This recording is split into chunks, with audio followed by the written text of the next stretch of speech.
The Shark Deck. Hey, really nice job, Chelsea Handler. Hi, I'm Johnny Mac with your Daily Comedy News. Chelsea hosting The Daily Show. I shared clips of her first night hosting The Daily Show. I shared that on the Facebook group, Daily Comedy News Podcast Group. She's pretty good. Feels pretty comfortable behind the desk. I'll stand by what I said. Chelsea is 47, and I think The Daily Show is going to go with somebody younger, perhaps Hassan Minhaj. I say that because the target demo for Comedy Central is 18 to 34, but Chelsea, really nice job and seemed comfortable there. Now, let me throw an idea out to you. What if you took The Daily Show and you made it one of the focus points of the Paramount Plus streaming service, and instead of showing the show at 11 o'clock on Comedy Central, you made the primary distribution, say, 8 o'clock on Paramount Plus, and you made it one of your keystones? In that universe, Chelsea Handler makes tons of sense. Sign her up today. Done. She did a great job. Some of her jokes, which, as I usually preamble, she definitely told them better than I'm about to. The topic, the Chinese spy balloon. Obama got to order the assassination of bin Laden. All Biden gets to do is murder a bag of helium. This next one was great. As you heard, the balloon was the size of 3 buses. I love measuring things in buses, and for the rich people out there who don't know what a bus is, those are the big yellow vehicles that bring Matt Gaetz' girlfriends to school. Wow, drop the mic. You can have the gig. Awesome. More Chelsea. What I don't get is, why does China even need to send the balloon in the first place? They're already spying us with TikTok. Is it possible the Chinese spies became the first people ever to get sick of TikTok? Where they're like, I swear to God, if I see one more basic bleep, make lasagna in a slow cooker. And by the way, China, if you're listening, which you obviously are, next time, why don't you make your balloon the color blue so we can't see it in the sky? Or if you're going to make it white, at least write the moon on it. No one here will know the difference. I certainly won't. Love that she's making fun of herself. And that reminds me, I was out this morning doing a school bus run, and the moon was setting in the west and the sun was coming up in the east, and they were in the sky at the same time. There's no way Chelsea Handler thought the sun and the moon was the same thing, but I like that she's self-aware and making fun of herself. More from Chelsea. So the balloon went over Alaska, then it went through Canada, then into U.S. airspace. By the way, Canada, thanks for the heads up.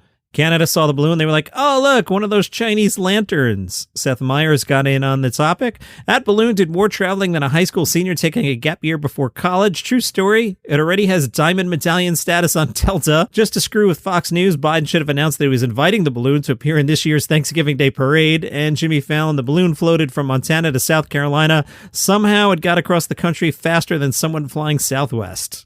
I told you yesterday about the AI Seinfeld. Well, Jerry Seinfeld's having none of this. It is time to bust out my half-ass angry Jerry Seinfeld impression.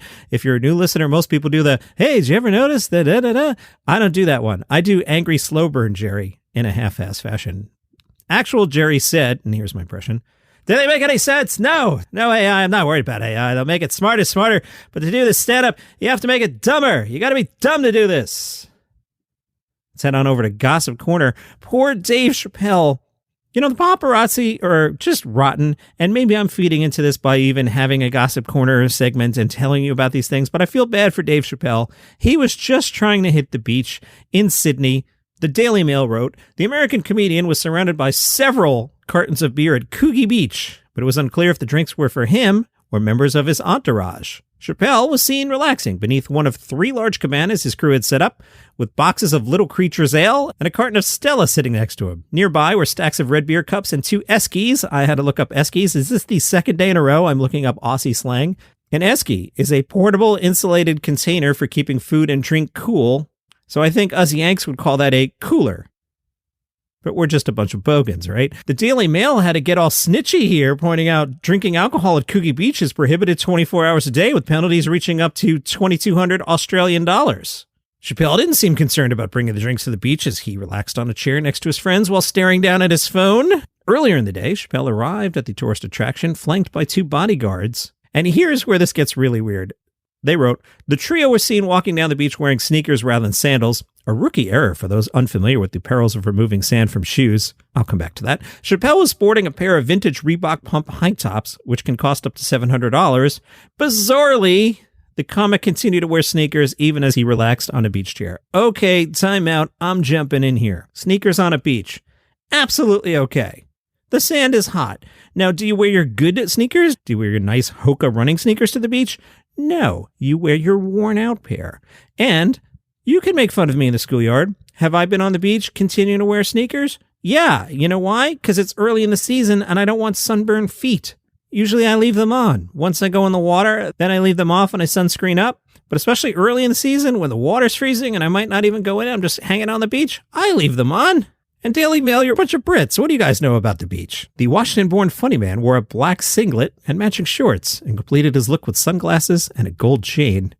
Let me translate into American here. I'm looking at the pictures. Dave is wearing a black tee with cut-off sleeves, and he's wearing, depending what part of the country you're from and when you were born, swimming trunks, bathing suit, shorts. I don't know what they are, but they do have a Chappelle logo on it. There is a Chappelle apparel brand. I remember talking about that at one point. So let's head on over to shopchappelle.com and go on today's lark. Okay, I'm on shopchappelle.com. Here's Dave looking pretty dapper in some suits. You can get yourself a Chappelle Classic Limited Edition tee, which is a black t-shirt with a tiny C on the bottom left. That's only $55. Same design in a hoodie, but the C moves to the sleeve, only $128. You can get the same hoodie in white, also $128. You can get a Dave Chappelle mask if you want to represent while staying safe, $18. If you work at the Daily Mail and you want to represent Chappelle while staying safe, the UK Chappelle mask comes with the Chappelle C and the flag of the United Kingdom, $18. Now, I didn't easily find any Chappelle's shorts, but I Googled Chappelle shorts, and it took me to a different page on shopchappelle.com.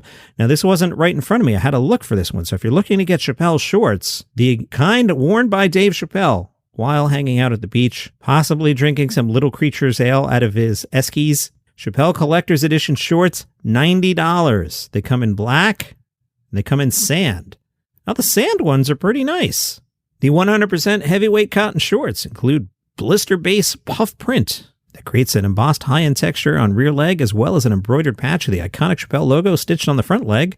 Grab it now, only available for a limited time. Washing instructions, machine wash, inside out with light colors, tumble dry, low, or hang dry. Very nice. Get some Chappelle shorts and stop dressing like a bogan. BatonRouge.com caught up with Theo Vaughn, who said, "You can find as much joy and humor in almost anyone in Louisiana. We have a very colorful history and a way of looking at humanity, and I think we cope a lot with everyday life with laughter in Louisiana.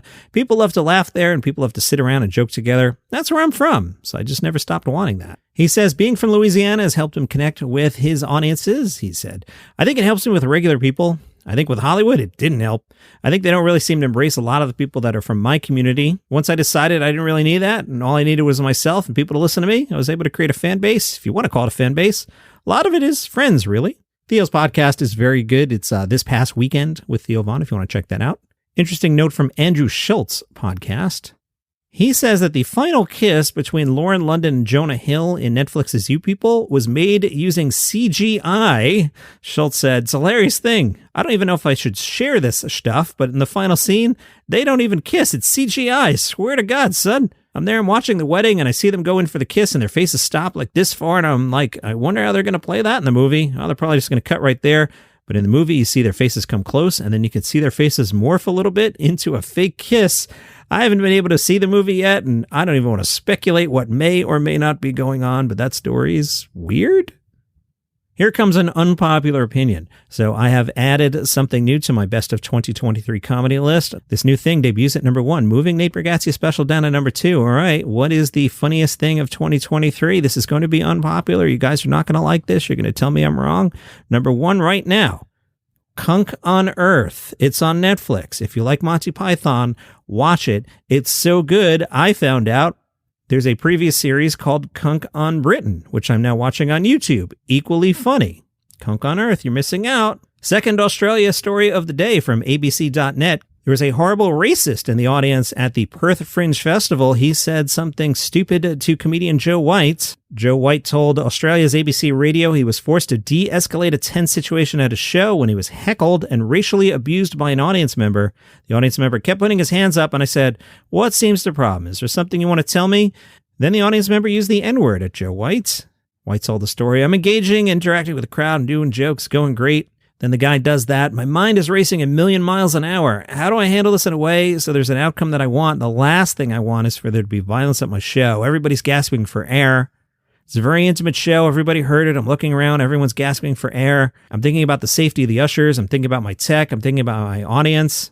White decided to de-escalate the situation by engaging with the man during the performance while making it clear the man's comments were unacceptable. I had to do that because I have to convey a message of discomfort and disapproval from what he just said. If the audience gets involved, what happens is the emotions run high. And if the emotions run high, you never know how he's going to react. Reps of the club said there are protocols in place. The staff were monitoring the situation, and had it at any time escalated, we would have stepped in. It's always better to allow the comedians to handle the room and the audience in the best way that they feel.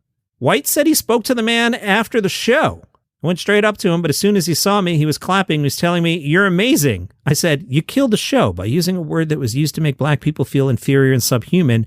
I'm just there trying to make you happy." I had to work twice as hard to try and save the show. He was apologetic and receptive to me telling him that it wasn't okay, and what he did really impacted a lot of people. Third Australian story of the day. What's going on, Johnny Mac? This one also involves racism, unfortunately. A range of First Nation social media users have called out an Australian comedian over jokes that they say are racist. The comic is Isaac Butterfield, and we've heard of him before. I'll tell you why at the end of this story. Isaac Butterfield had posted a TikTok from a recent show with the caption, "The most offensive Aboriginal jokes." Okay, this next section here are the horrible words. I'm going to read them flat with no inflection. I'm not going to attempt at all, like I do with the late night jokes, to do them in any way resembling comedy, and I'm just going to read it verbatim. Goes without saying, of course, I don't stand by any of these words, but from the article, verbatim. In the clip, Mr. Butterfield said Aboriginal pornography was the National Geographic and that no one would have seen a transgender Aboriginal because the ladies already look like blokes. It's so easy to write Aboriginal jokes. They write themselves. The most Aboriginal word in the world, corroboree, has the word robbery in it. White people in Australia never really culturally appropriated Aboriginal culture because there's nothing that we really wanted except for the kids. Oh, dude. The video was posted to TikTok and Instagram. He has since deleted them. On Sunday, Mr. Butterfield posted a video to YouTube titled, "I'm being canceled for this joke." In that video, which is around 15 minutes long, he explains the jokes he wrote were deliberately bad, and that was the whole point of them. His defense, we're not laughing at Aboriginal people here. We're laughing at how effed up the joke itself is. Isaac Butterfield has come up before on this podcast. In 2020, he was called out for a joke he made during his tour about the 2019 Christchurch massacre, which saw 51 people killed and 49 more injured as they made their daily prayers at a mosque in New Zealand. At the time, Butterfield, I'm going to go verbatim and deadpan here again, Mr. Butterfield said he felt for the hundreds of people that night who couldn't make it home from nightclubs in Christchurch because all the cabbies were dead. On this podcast, we talk a lot about cancel culture. Let me give you a different point of view. And this is something I used to inform the programming at SiriusXM Comedy. There's censorship, there's cancellation, and then there's choose differently. Looks like we've got enough of body of work to know what Isaac Butterfield's quote-unquote comedy is. If you see a video, don't watch it. If he's playing the local club, don't go. That's your comedy news for today. Follow the show for free on Apple Podcasts, Spotify, YouTube, wherever you get your shows. See you tomorrow. Did you know you can name a cockroach after your ex-lover and have it fed to the animals at the zoo? Hi, I'm Johnny Mac with 5 Good News Stories. It's a podcast twice a week where I tell you 5 good news stories, 5 fluffy stories. I just want to make you smile to start your day. I can tell you about a cat and a rabbit that fell in love, or I can tell you how porta potties are about to be a lot less horrible. What kind of show is this? It's called 5 Good News Stories. The number 5 Good News Stories. Follow it, Apple, Spotify, YouTube, wherever you get your shows. 5 Good News Stories.